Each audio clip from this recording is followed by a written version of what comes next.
Today I will show you an action, comedy, horror film from 2015, titled I Am a Hero. Spoilers ahead. Watch out and take care.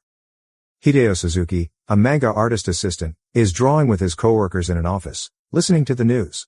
A news reporter is describing an incident in which a dog badly bit a 45-year-old woman. The police couldn't figure out what exactly happened because the woman started talking nonsense after the accident. The next news story is about a 35-year-old man who was arrested because of performing obscene acts. One coworker notices how the news is becoming weird and Matani, a coworker, makes fun of Suzuki and manga artists. Suzuki then explains how manga is the peak of Japanese culture and that it's an honor to be a manga artist. He motivates the other coworkers and everybody yells manga is the best. Night comes and Suzuki arrives home. In his apartment, he watches TV with Teko, his passive-aggressive girlfriend, and draws. He looks at his manga award and motivational quotes like, "The Steve Jobs of manga world and then the road to manga is harsh." Suzuki looks for inspiration for his next comic, so he takes a rifle from his cupboard and looks at himself in the mirror. In the morning, everybody is sick and coughing at the publisher's office where Suzuki is showing his new manga comic about a macho guy protecting his girlfriend with a rifle. The publisher doesn't like the comic, says the protagonist is too normal and tells Suzuki to do a better job in the future. Then, another manga artist, Sensei, sees Suzuki. Sensei is more popular than him but shared the Newcomer Manga Artist Award with Suzuki 15 years ago. Later in his apartment, Suzuki is fighting with Teko who wants to sell the rifle so they can get at least some money and pay rent. She also wants to sell his award along with his manga books. Teko is sick of Suzuki's failures and his unfulfilled dreams of becoming the next best manga artist. So in a fit of rage, she breaks up with him and kicks him out of the apartment. Suzuki then goes to the park with his gun and starts looking at Sensei's comic book. Sitting next to him is a homeless man who is shaking and looks like he is in pain but Suzuki doesn't pay any special attention. The next morning, Suzuki is in his office with his coworkers, drawing and watching the news again. There is a report about a new infection that has already killed 4 people. Suzuki's colleague is sweating and not feeling well. She leaves and Matani explains to the others how she got the virus from Sensei. Matani notices how she had the same bite mark on the neck as Sensei, and that's how he figured out they were sleeping together. Their boss enters the room and he also has a bite mark. They are confused and ask him about the deadline but don't notice his eyes getting darker. Later, everybody is asleep at the office when Suzuki's phone suddenly rings. It's Teko who apologizes for last night and wants to continue their relationship. While talking on the phone, helicopters pass over the city, but Suzuki is too focused on Teko and doesn't pay attention, again. He immediately goes to Teko's flat, bringing her favorite snack, and begs her to open the door. Nobody answers so he tries calling her on the phone. Suzuki peeks through the letter slot and sees Teko lying on the bed. Suddenly she gets up, making weird movements, and drops on the floor. Next thing we know, she's having a seizure while her body morphs unnaturally, like a demon during an exorcism. As she approaches the door, Suzuki sees her face deformed. Zombie Teko attacks Suzuki and bites his hand. While trying to get away, he accidentally stabs her in the head and leaves the apartment, fast. As he's crossing the bridge, he notices a woman with a bleeding hand and then dozens of airplanes flying through the city. When he returns to the office, Suzuki sees Matani standing next to the TV with his back turned. Suzuki thinks he's a zombie too but then sees him holding a bloody baseball bat so he quietly enters the office where the rest of his coworkers are dead zombies and Matani is the only survivor. He tells Suzuki that the only way to kill zombies is to destroy their brains and that those who get bit, get infected. But turns out, Matani is bitten too and when he starts turning into a zombie, he kills himself, screaming that the era of underpaid workers has arrived since all their bosses are now dead zombies. Another infected coworker arrives and Suzuki quickly leaves the office. In the streets, half the people aren't even aware of what's going on. Some are walking casually down the street while others are running. Within a few minutes, people start realizing that demonic-looking zombies are among them. Some start to run while others fall prey to the hungry zombies. Suzuki desperately approaches a police officer but the policeman is a zombie too and starts chasing him. Suzuki's running away as fast as he can when suddenly, he stomps on a large group of people running in one direction. Cars are bumping into each other, city buildings are burning, and people are getting run over by ambulance cars. In all that mess, Suzuki notices a cab driver who's sleeping in the taxi and is completely unaware of the zombie apocalypse. Before entering inside, Hiromi, a high school student, approaches him. She wants to get into the taxi as well but a zombie talking on the phone attacks them. Suzuki imagines he's taking out his rifle and aiming at the zombie, so he's standing frozen shooting with his fingers instead. At the same time, a man in a suit wants to take their taxi. They start to bang on the car windows and luckily manage to get into the taxi as well, instructing the driver to drive toward the countryside. On the cat TV, The news reports the attacks as riots. It's obvious that nobody has answers. So they switch to Tokyo TV and see an anime cartoon being broadcast. Suzuki thinks Tokyo is safe because they are showing anime, but soon the channel ends the cartoon and starts reporting the attacks. As they are watching, the guy in the business suit is talking on the phone, instructing someone to shoot everyone, even the prime minister if necessary. When he hangs up, he starts complaining about the poor and suddenly reveals a bite on his arm. His blood vessels quickly turn black. He's turning into a zombie while saying, "Hey poor people, give me a tissue." The taxi driver isn't aware that the businessman is turning into a zombie, so he gives him a tissue.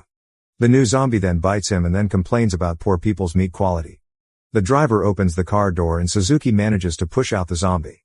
Everybody takes a sigh of relief when the taxi driver's veins start turning black too. He starts telling them how he was an excellent taxi driver for 30 years with no car accidents. Then, gets angry about it and starts driving like a madman.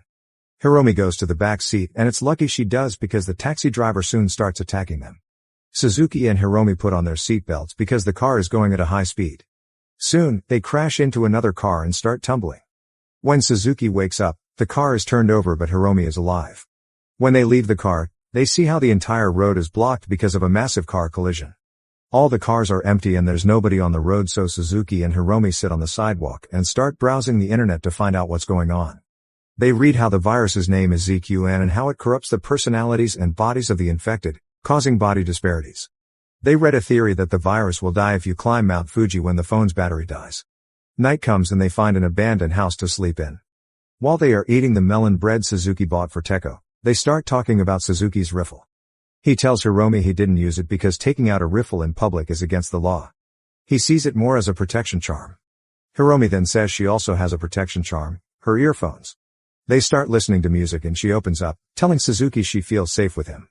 When they wake up the next morning, Suzuki stares at her while she's sleeping. He likes her even though she's underage. But he notices a bite mark on her neck and takes out his rifle to protect himself. Hiromi then explains how she was bitten by her neighbor's baby 2 days ago and that ZQN can spread through breast milk, so she's probably infected. Hiromi doesn't mind Suzuki killing her cause she's got nothing left in this world anyway, but Suzuki refuses and tells her he was bitten too. He takes the rifle and swears to protect her until they reach Mount Fuji, hoping to kill the virus. They start their scary adventure and pass through a forest when Hiromi starts feeling unwell. She asks Suzuki to leave her cause she doesn't want to eat him. As a farewell gift, she gives him the earphones for good luck and begs him to leave as she starts turning. Suzuki starts running through the forest and approaches a man he notices from afar. But, the man is just another zombie. The zombie attacks Suzuki and is close to devouring his face when Hiromi arrives out of nowhere, kills the zombie and saves Suzuki. With a half-demonic, half-human face, she starts taking out the zombie's body parts but doesn't hurt Suzuki. Instead, she helps him get up. Next thing we know, Suzuki and Hiromi are sitting near a trailer park, and Suzuki's searching for canned food. Half-zombie Hiromi is not speaking and it's obvious how she has certain zombie instincts. Still, she isn't a threat to Suzuki, so they continue their journey to Mount Fuji together. A few days pass and Suzuki, now with a fully grown beard, is carrying Hiromi on his back when he finds a shopping cart on the forest road. Even though he doesn't find food, he puts Hiromi in the cart and starts walking toward Fuji Outlet Park. When they arrive, the entire outlet is empty. In one of the outlets, he tries out jackets when the zombie store manager attacks him. Hiromi is sleeping so she can't save him, but another woman wearing a mask, Sugumi Ada, kills the zombie with an axe. She starts looking at weird sleeping Hiromi when other masked people arrive and start asking questions about the two new people. Soon, other zombies appear, so everybody starts running toward a safe spot. All the uninfected people built a safe zone on the outlet's rooftop. Suzuki is invited to join and he takes Hiromi there as well, without telling anyone that she's half zombie. The safe zone is well supplied, so they have everything, from food and tents to books and Rolex watches. Sugumi is interested in Suzuki's riffle, but he tells her he's only a manga artist. She asks whether Quiet Hiromi is his sister and he explains that they met while running from zombies. Sugumi starts liking the manga artist cause she thinks he's a good person. She also tells him how the infected with ZQN are living in the past. In the morning, Hiromi is observing Suzuki and he's wondering whether she understands him. She smiles and then Suzuki tells her a poem. Seems like Hiromi is getting better. Later, Suzuki is observing the zombies and sees one of them running, jumping really high, and bumping his head on the ground. An old man, Abe, explains how the zombies are doing what they regularly did in the past, and how every zombie is different. Suzuki then asks about the zombies who sit on the ground and look like they are made from charcoal, but Abe avoids answering. Seems like something happened in the safe zone that nobody likes to talk about. Afterward, Suzuki goes to a meeting with the rest of the survivors. They plan to get into the food storage below ground. The only thing they ask from Suzuki is to give them his rifle. He refuses since it's against the law, but the leader, Ura, says that there are no laws in the safe zone. Then Ura threatens to kill the Hiromi if he doesn't get the rifle. Meanwhile, a few of the survivors are trying to take Hiromi and Sugumi is trying to stop them. Suzuki suspects something, leaves the meeting in a haste, and finds Hiromi captured. He threatens to shoot the Ura with the rifle if they don't let Hiromi go. The leader then points a gun toward Hiromi, who's silently standing there. Nobody suspects that she can kill everyone in an instant. But she can't stand it any longer, so she throws the two guys off her with one single movement and then reveals that she is a ZQN. Since she's only half zombie, her eye is not black but has rainbow colors. The leader doesn't care, so he shoots in her head and Hiromi falls on the floor. They take Suzuki's rifle while he cries about the girl's death. They start kicking and punching Suzuki while he begs for forgiveness. Soon, they start fighting about who's going to kill him. Seems like even humans want the taste of blood. Everybody starts fighting each other, and soon Ura is overthrown by someone else. They leave Suzuki alive and he finds Tsugami in front of Hiromi's tent. With the help of Abe, she hit Hiromi, who's still alive. Tsugami explains to Suzuki how Hiromi is not like the other ZQN because she has a pulse. She also tells him how ran away from her duties and left her patients alone in the hospital, admiring Suzuki that he saved Hiromi. Suzuki's still sad because he couldn't pull the trigger on Ura and because he lost his gun. He thinks he's a coward and a loser, but Tsugami tells him that he's just a good person. Suzuki then apologizes for being a human without any good qualities and asks Tsugami to take care of the girl because he has to go to the food storage with the others. Later, a few survivors are hitting pans to draw the zombies' attention to the roof while the others are heading toward the underground food storage from the other part of the building. When they arrive below the building, everything is dark and one of them makes noise by mistake. While they are walking, someone turns on the lights, but nobody questions this. They immediately find the storage, but little do they know, somebody is looking at them through the security camera. As they are packing food, the mysterious observer turns on music in the outlet, and soon a zombie attacks one of the survivors, searching for a snack too. They shoot both the victim and the zombie but find that the parking is filled with other zombies. Suzuki runs last, apologizing for leaving to one of the people who's being eaten alive. Because of bad tactics and the selfishness of the survivors, most get eaten and killed in the parking lot. And the guy who caused all of this is none other than Ura, who turned on the music on purpose to attract the zombies. Turns out, he had another plan, to take the only car in the parking. In that chaos, Suzuki hides in a storage locker.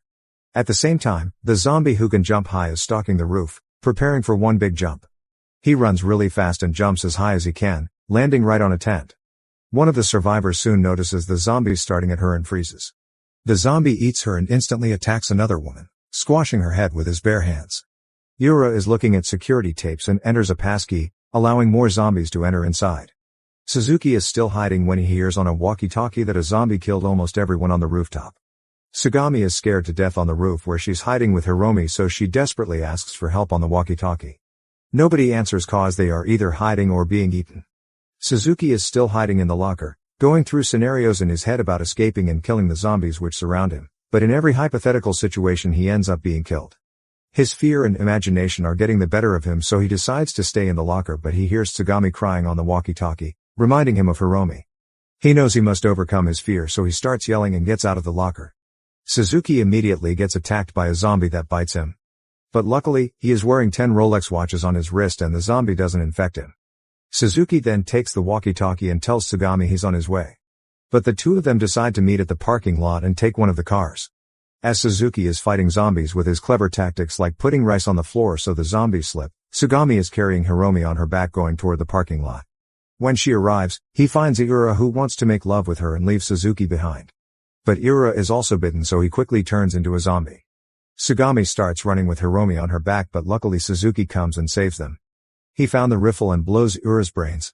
Soon after, they see a large group of zombies chasing after Ade. The survivors get surrounded by zombies and nobody knows what to do.